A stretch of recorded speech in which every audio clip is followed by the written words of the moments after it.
Les étudiants ont le regard alerte à l'université de Buea depuis le 1er novembre dernier, date de lancement du retrait des primes d'excellence du chef de l'État pour le compte de l'année académique 2021-2022.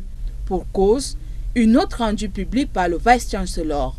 Désormais, pour bénéficier de cette prime de 50 000 francs instaurée par le président de la République, il faut respecter certaines conditions.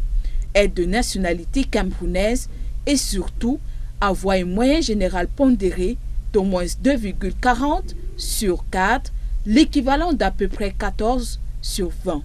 Pour les étudiants en master, être âgé d'au plus 25 ans et 30 ans pour les doctorants.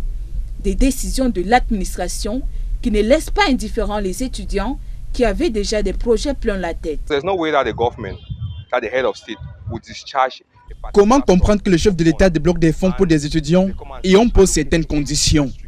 Il y a des étudiants qui ont des difficultés à payer leur loyer, les factures d'eau et d'électricité et on bloque 50 000 francs CFA.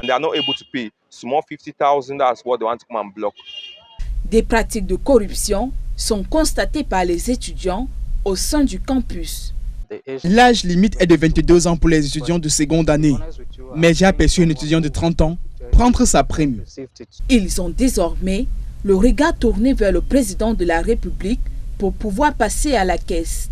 Il faut que le gouvernement trouve la solution à ce problème.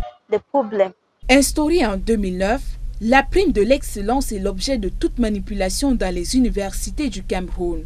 Corruption, chantage et favoritisme accompagnent presque chaque année le paiement de cette dotation de 50 000 francs CFA qui a remplacé les bourses dans les institutions d'université publiques.